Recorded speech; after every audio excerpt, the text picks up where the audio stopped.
Sr. Pinto Costa, obrigado por ter aceitado este convite da Renascença para esta entrevista na condição de candidato à presidência do Futebol Clube do Porto, de que também é presidente. O campeonato correu mal ao Porto, inclusive no último jogo vimos alguns lenços brancos no Dragão, após o jogo com o Famalicão. A minha primeira pergunta vai neste sentido. Receia que este insucesso do principal objetivo da época possa ter impacto no resultado das eleições do dia 27?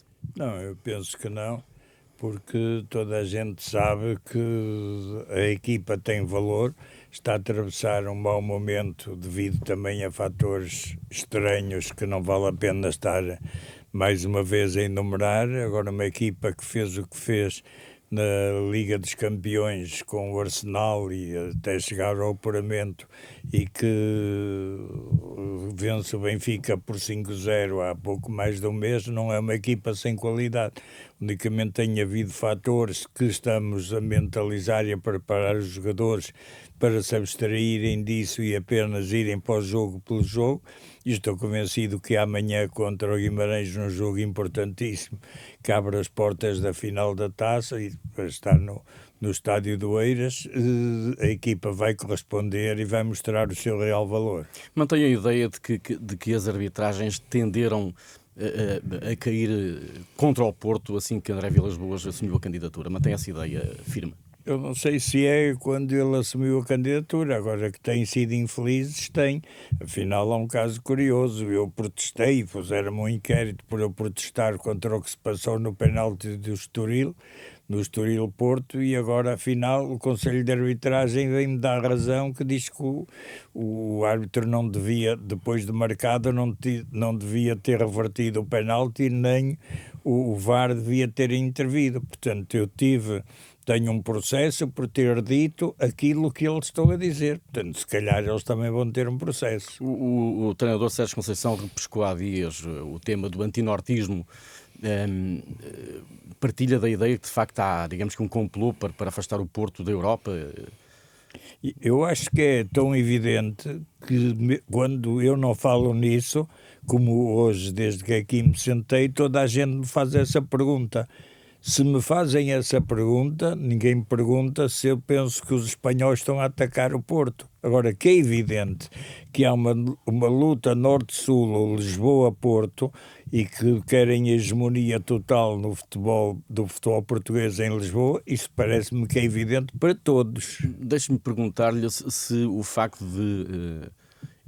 entrando agora aqui uma área que também lhe interessa, que é a área da política, se o facto de ter nesta altura um Luís Montenegro e um Pedro Nuno Santos, líder do governo, líder da oposição, ambos do Porto, se o deixa de alguma forma mais tranquilo em relação a tudo isto? Nem mais, nem menos, porque todos aqueles que têm sido do Futebol do Porto, foi uma exceção o Dr. Manuel Pizarro, que nada tendo a ver com o futebol, se assumiu sempre como portista e continua a acompanhar a vida do Futebol Clube do Porto. De qualquer partido, eles mesmo sendo do Futebol Clube do Porto, afastam-se. Parece que têm vergonha de ser do Futebol Clube do Porto, portanto nem nos melhora nem piora, não vou interferir em nada. Foi tema o afastamento de alguns jogadores do plantel, pelo menos o treinador Sérgio Conceição tê-los a colocado a trabalhar de outra forma nestes últimos dias, por alegada falta de rendimento. Já se tinha passado um bocadinho mesmo com o David Carmo, antes de ele sair em janeiro e para o Olympiacos. O senhor é presença assídua no Olival. De alguma vez percebeu que possa haver atletas a quem de facto basta ter contrato com o Porto e depois se empenham um pouco nos treinos? Não vou dizer que haja esse espírito por isso, mas que às vezes acontece com todos e não é uma questão de qualidade, costuma-se dizer que no melhor pano cai a nódoa, mas às vezes sinto, e o treinador também, e quando sente isso age para espicaçar até os próprios jogadores, que há jogadores que se entregam e que não lutam para virar as coisas como é preciso. Há muitos milhões gastos em jogadores, ou alguns milhões gastos em jogadores que pouco jogam ou nada. Mas alguns têm jogado pouco, caso do Ivan Jaime, o próprio Sanches, Johnny Martínez. De quem foi? Há algum erro aqui associado a isto? Quem foi o erro? É do treinador? É dos jogadores? Ou é de quem contratou os jogadores? Não, o que caso é que me deu... Falei, por exemplo, do Ivan Jaime, que tem enfim... Sim, o Ivan Jaime era um talento, era no Famalicão um jogador desejado por todos e, de facto, não se adaptou ainda convenientemente e não tem tem rendido o que nós esperávamos, e isso justifica pelo que custou. O Jorge Sanchez, que é um dos jogadores citados como tendo sido colocado a trabalhar à parte. O Jorge Santos nunca foi contratado na certeza de que ia ser um titular, porque o nosso defesa-direita é o titular da Seleção Nacional e temos ainda a alternativa daquele que podia ser o melhor defesa-direita do futebol português, se quisesse fixar-se nesse lugar, que é o PP. Agora, o Santos, quando foi contratado, foi para ser uma opção, uma reserva, e é nessa qualidade que ele tem jogado. E o rendimento do Tony Martínez tem-o satisfeito, Sr. Presidente? Está num período mau, está num período em que anda desanimado, mas tenho a certeza que ainda vai aparecer bem. É que é também um dos jogadores que é citado na imprensa como tendo também sido colocado a trabalhar à parte. Acredito que vai debater este tema com Sérgio Conceição. Não, já debati o tema. Agora os jogadores têm que sentir que para estarem a jogar têm que estar no máximo, têm que ser jogadores a Porto. O ser jogador a Porto não é chutar mais alto nem mais baixo, é ter uma entrega total nos 90 minutos de jogo, esteja a ganhar, esteja a perder. E estou convencido que esses jogadores que momentaneamente se afastaram desse espírito vão ser recuperados e vão seguir o caminho correto. Após o jogo com o Famalicão, o Sérgio Conceição disse que não seria nunca um problema para o Porto. Ele chegou a colocar formalmente o lugar à disposição? A mim não. O que eu vi foi nos jornais. Já falei com ele, já falamos de coisas, foi assunto que não me pôs. Retomando aqui a questão do plantel, e já disse nesta campanha que identifica fragilidades neste plantel, que ele precisa de alguns retoques.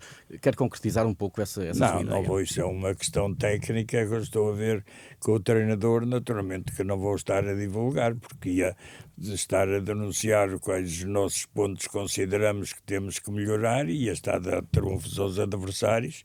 Portanto, isso não vou revelar. Tem trocado impressões com Sérgio Conceição sobre esta matéria? Obviamente, com quem é que eu hei de trocar? Mesmo não sabendo se ele vai ser treinador na próxima época, treinador do Porto? Eu sei o que vai ser. Mas vai ser ele? Se o Sr. Presidente for reeleito? Não lhe posso garantir se um de nós amanhã está vivo, mas tenho... Mas se Pinto da Costa e Sérgio Conceição estiverem vivos, Sérgio Conceição será treinador do Porto na próxima época? Estou convencido que sim. Espero e estou convencido que sim. E não só na próxima. Portanto, a sua intenção é renovar por mais do que um ano. Exato. E porquê é que não renovou antes? Era impróprio não renovar no renovei final da época antes, passada, não por exemplo? renovei antes. Outra candidatura diz que não percebe, mas é fácil de perceber. A partir do momento em que há eleições, em que, portanto, não se sabe quem vai ser o presidente, o Sérgio Conceição nunca iria renovar sem saber com quem é que iria trabalhar. Portanto, isso é óbvio.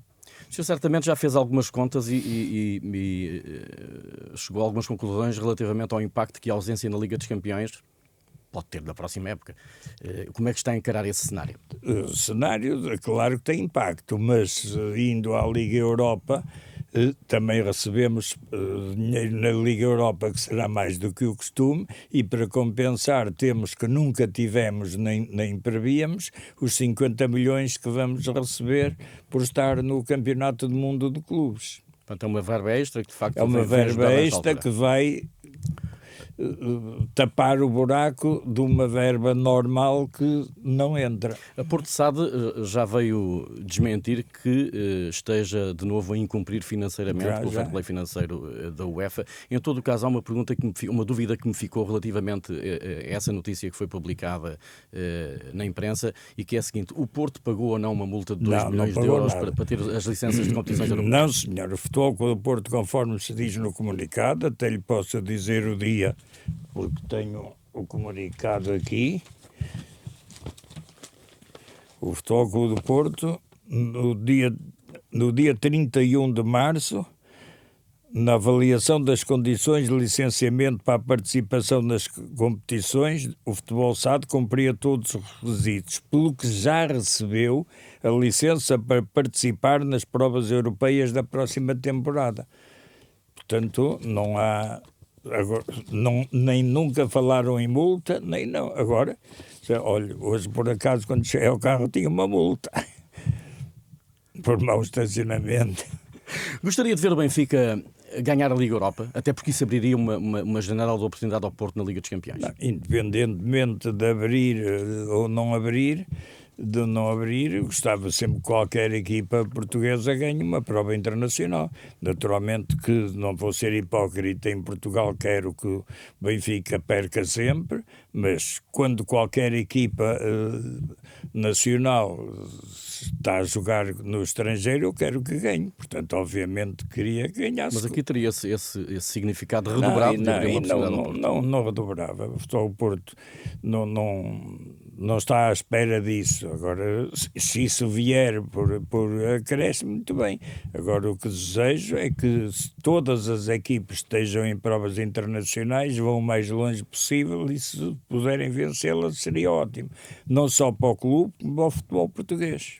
Entrando aqui num pouco no que têm sido os temas desta campanha para as eleições no Futebol Clube do Porto, os 250 milhões de euros do chamado refinanciamento que vão entrar nos cofres do Porto, se o senhor for eleito, vão exclusivamente para o futebol? Não,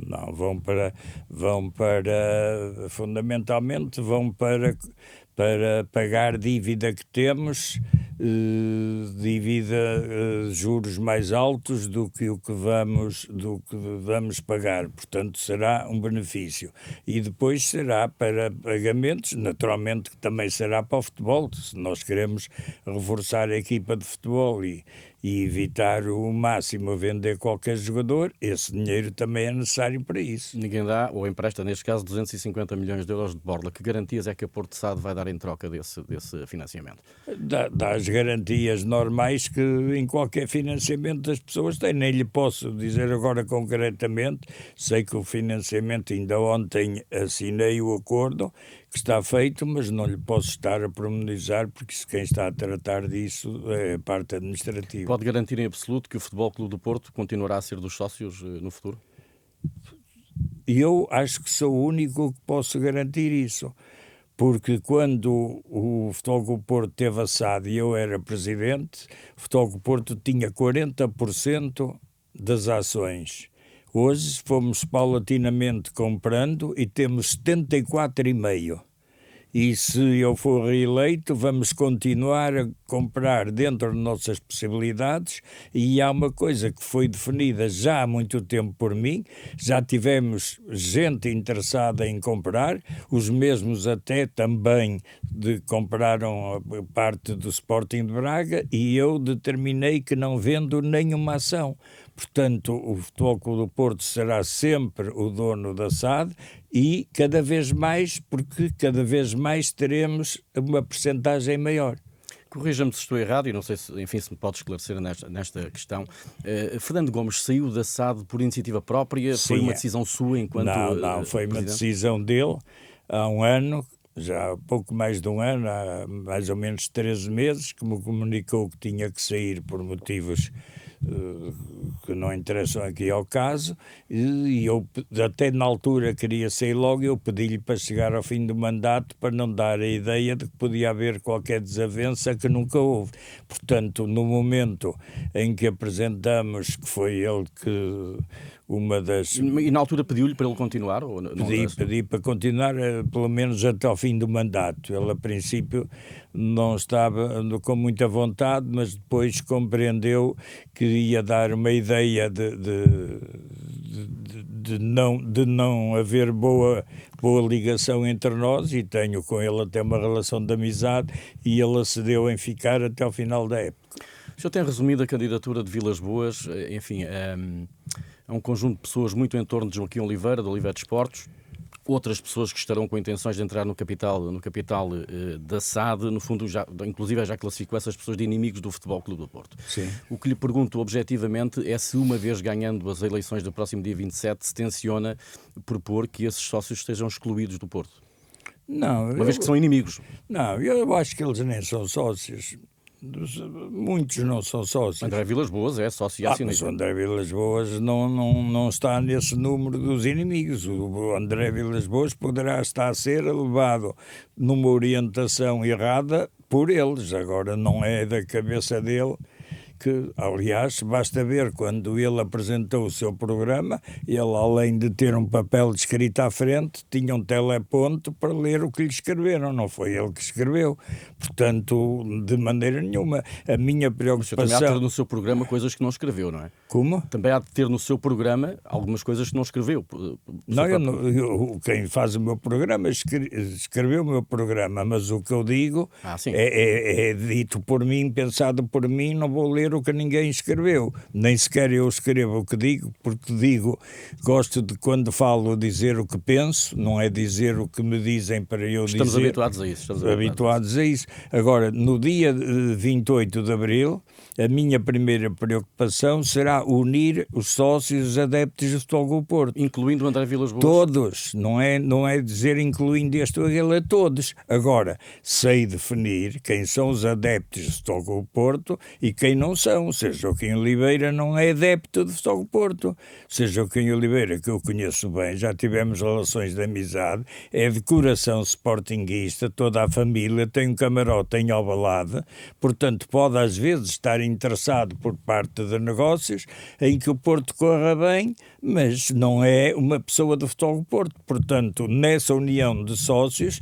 ele para mim não conta, é a mesma coisa que as redes sociais. Agora vou dizer, vou passar a questão. Não, as redes sociais não têm rosto.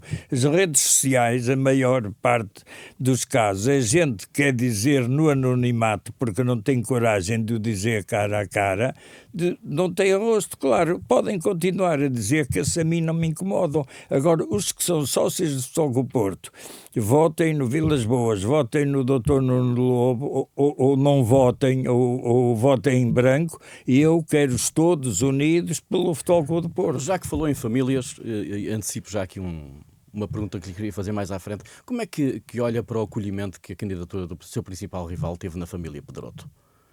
E eu pergunto-lhe isto porque nós, no nosso imaginário, tínhamos Pedroto e Pinto da Costa como duas figuras muito próximas. Houve um divórcio entre a família e o atual presidente? O que é que se passou? Não houve divórcio nenhum. E toda a gente sabe a minha ligação a Pedroto. Pedroto, depois de morrer, deixou a indicação de que o relógio que ele usava me fosse entregue a mim e foi-me entregue pela sua viúva. Portanto, tivemos sempre uma ótima relação. Agora, eu compreendi que havia uma mudança quando a família Pedroto, a viúva e a filha, que não eram sócias do Futebol Clube do Porto, no ano passado, em novembro, se lembraram de entrar para sócios do Futebol Clube do Porto. É evidente que isso levanta um bocadinho o véu. E agora, porque uma pessoa não é aos 80 anos que se lembra de ir ser sócia de um clube. Agora, mas tem esse direito. Tem, até morrer. Até morrer. Já entreguei uma roseta dos 50 anos a uma senhora que queria recebê-la antes de morrer. Eu entreguei no dia seguinte, menos 24 horas, ela morreu. Portanto, até morrer, qualquer pessoa pode entrar para sócio do Futebol Clube do Porto. Agora, compreendi tudo agora com a eleição, com a candidatura do filho do Pedroto para uma das vice-presidente. Porque ele nunca teve ligação ao Futebol Clube do Porto, ele nunca teve nenhuma participação na vida do Futebol Clube do Porto, e ele aparece na lista como o filho do Pedroto. O que tem todo o direito, e não é isso que vai manchar a memória do pai. Sr. Pinto da Costa, a academia, a questão dos terrenos da Maia está resolvida, está arrumada. É o checkmate no projeto de Vilas-Boas para o Olival? Isso, o projeto de Vilas-Boas, se eu for lá ao terreno, o senhor até se ri. Quando se quiser rir, vá lá e veja os acessos, como é que lá podia haver alguma coisa.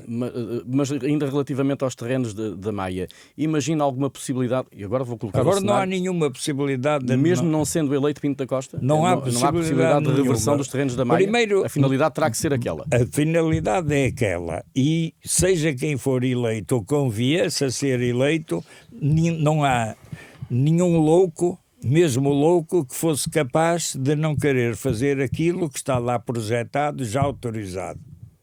As obras estão de limpeza a decorrer e propriamente as obras, com a presença dos arqueólogos, tudo, vão começar, se não ainda esta semana, na próxima semana.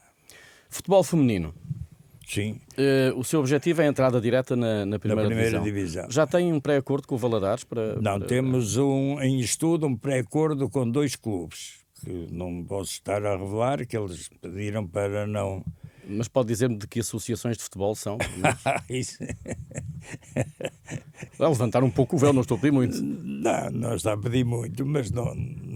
Há 2 clubes de primeira divisão que querem associar, que o Futebol Clube do Porto tome conta desse projeto e façamos uma ligação para poder jogar na primeira divisão. Mesmo um bocadinho, perdoa-me a expressão, um bocadinho o conceito de fast food, do chegar e comprar e já estamos na primeira divisão, não é, digamos, um trabalho demasiado fácil? Não gostaria de ver o Porto começar mais de baixo nessa caminhada? Não, gosto de ver o Porto em cima, não é? Mas eu digo começar de baixo na caminhada. Mas se começar de cima é melhor, porque não precisa estar em baixo. Mas isso também significa, por outro lado, digamos que poder, não estou a admitir como tese, quase que liquidar um clube que possa ter algum histórico, algum historial, algum peso no futebol feminino, não será isso? Preservaremos isso. Essa identidade será preservada, sim, é isso? Sim, é evidente. Fará parte da imagem do futebol feminino, do futebol do Porto, essa parceria, digamos assim. Exato. Ciclismo, já disse que tenciona retomar a prazo a modalidade. No processo do doping sentiu-se de alguma forma traído? Senti-me traído, como sentiram os responsáveis. O Futebol Porto tem uma parceria tinha uma parceria com a W52, onde toda a atividade de gestão desportiva pertencia à W52. O Futebol do Porto dava autorização para as camisolas e isso levou a que uma multidão a que passasse a acompanhar os ciclistas, que passaram a ser do Futebol do Porto W52, mas não tivemos nunca qualquer intervenção em nada. E os responsáveis da W52 também não. Agora foram apanhados alguns ciclistas que tinham tomado substâncias proibidas pelo antidoping. Foram apanhados, foram suspensos. Foi futebolistas, foi staff técnico, foi portanto, de facto um conjunto de... O staff técnico não foi apanhado. De diretores. Também, não? Não dopados, mas envolvidos na foi operação. O treinador. Sim. Foi o treinador. Agora, foram os do Porto apanhados. Agora, duvido muito que se fizessem as mesmas análises e as mesmas coisas ao pelotão, se a maioria não estava, porque era, pelo menos, um mau hábito que todos, do modo geral, de ciclistas tinham, de tomar substâncias que não sendo propriamente doping, mas que estavam proibidas. Acha que o Porto, Futebol Clube do Porto, foi visado nessa operação? Foi um alvo escolhido? Não, é o que me está a dizer? O Futebol do Porto foi um alvo escolhido por alguma comunicação social. Por exemplo, toda a gente sabe que o Futebol do Porto não tem nada a ver quem escolhe o treinador, o médico, o jogador, os ciclistas, tudo. Nós não interferimos em nada. Portanto, não interferimos se o jogador come, se o atleta, o ciclista come frango, ou se come batatas, ou se come bacalhau. Não temos nada com isso. Mas, mesmo sabendo-se isso, há televisões, quando punham W52, aparecia a minha fotografia, como se eu fosse ciclista.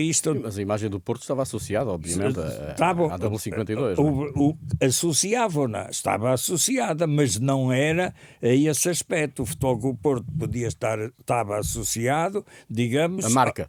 A marca. Agora, não está associada à gestão da secção, nem à orientação. E é um caso de que retirou lições para o futuro?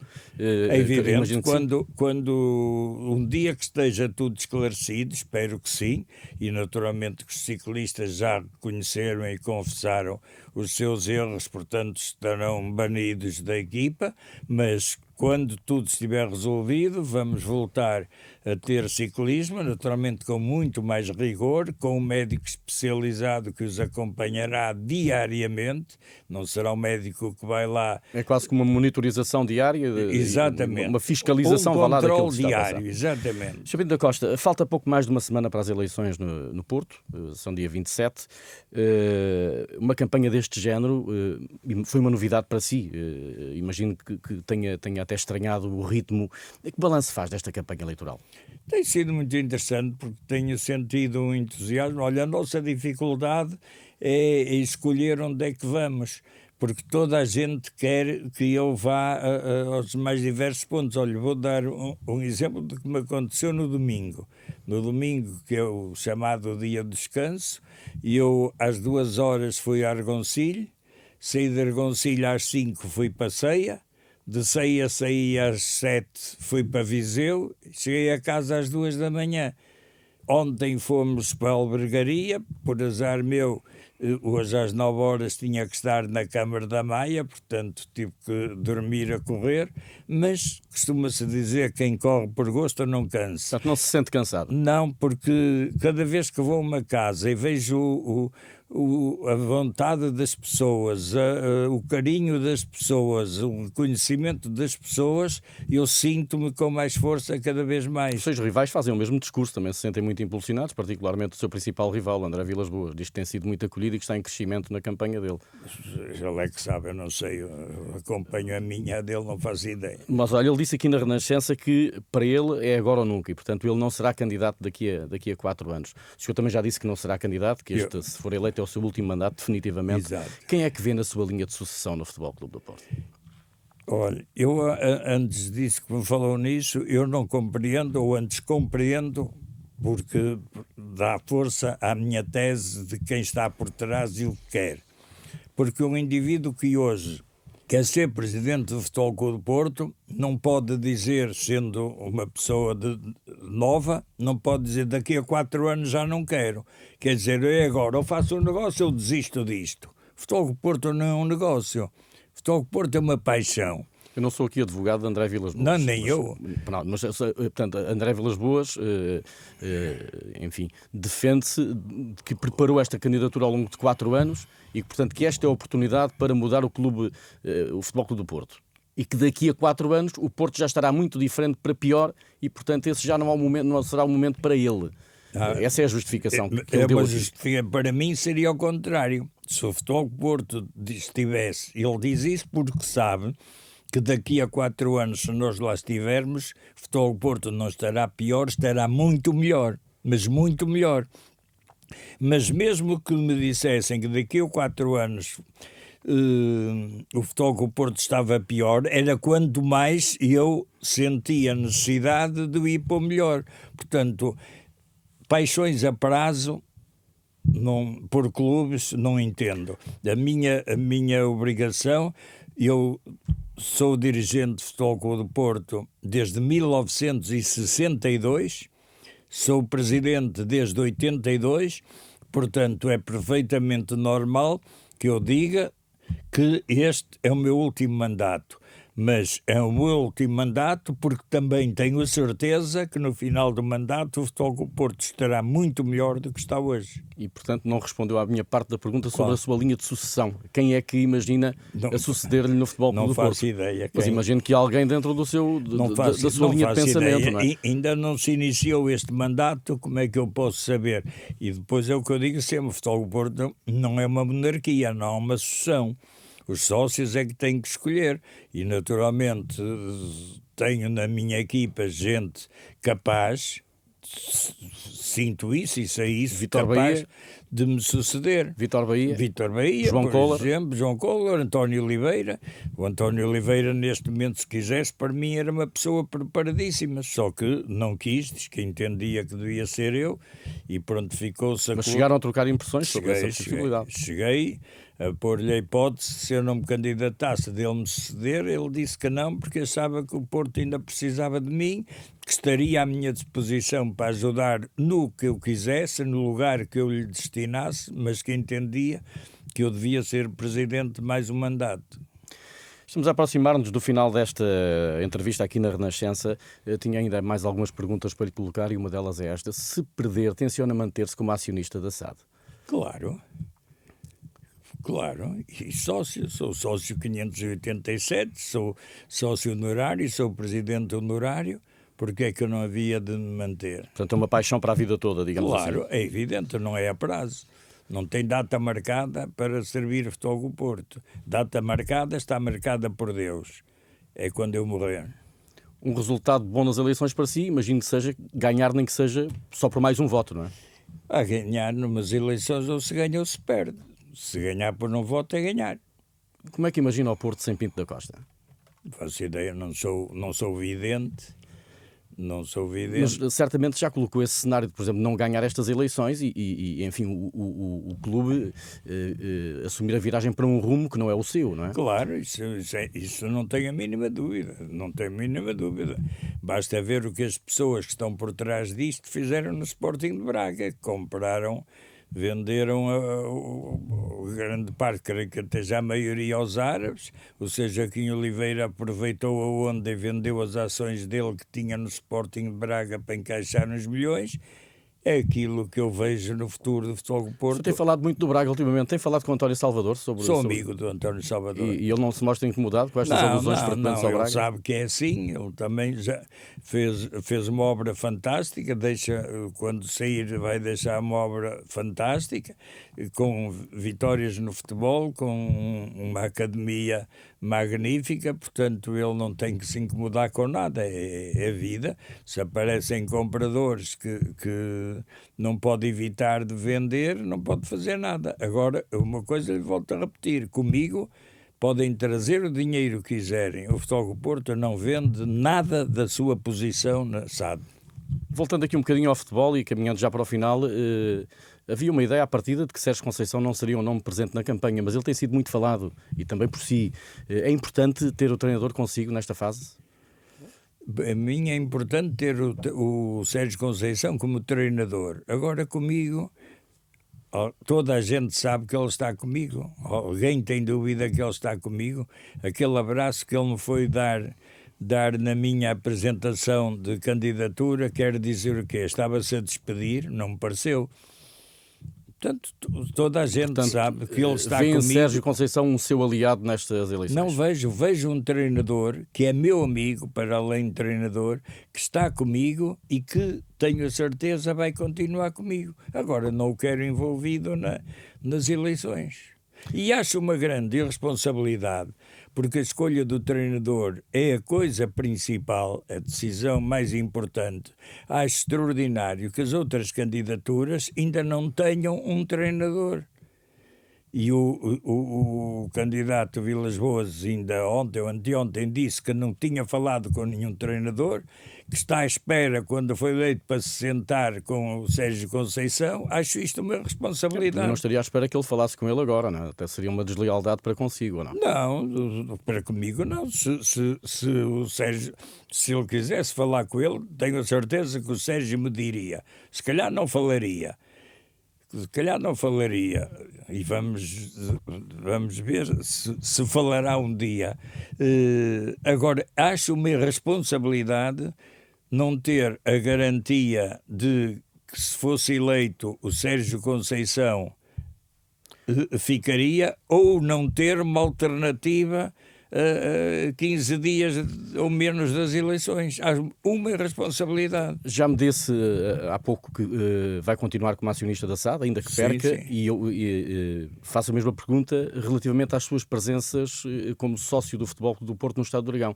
Se continuará a ser presença nos jogos, mesmo sendo derrotado nas eleições? Não é nos jogos de casa, é em todos. Eu, desde os meus 16 anos, que em toda a vida perdi 2 ou 3 jogos do Futebol Clube do Porto por doença. Perdi 2 quando fui operado ao coração e perdi 1 quando foi operado à vesícula. É uma paixão para a vida e que não terminará com o fim da presidência do Futebol Clube do Porto. Não tem data marcada. Agora, acho, por exemplo, que é uma decisão bizarra escolher para diretor desportivo, que é um lugar importantíssimo em que tem que conhecer, não é conhecer o mercado. O mercado toda a gente conhece. Conhecer os jogadores, conhecer o futebol português, conhecer os treinadores portugueses, ir buscar um estrangeiro que não tem o mínimo conhecimento do futebol português. Isso acho muito bizarro. Em 30 segundos, Sr. Pinto da Costa, quer dirigir mais alguma mensagem aos sócios do Futebol Clube do Porto? Quero dirigir uma mensagem que no dia 27 vão votar e que antes de porem a cruz pensem se o Correio da Manhã, se o Record, se a Bola querem que o Futebol Clube do Porto ganhe. E se acharem que o Record, a Bola e o Correio da Manhã não querem que o Porto ganhe, então não votem em quem esses apoiam. Sr. Pinto da Costa, agradeço a sua presença Muito aqui nos obrigado. estúdios da Renascença, foi um prazer. Ok, obrigado.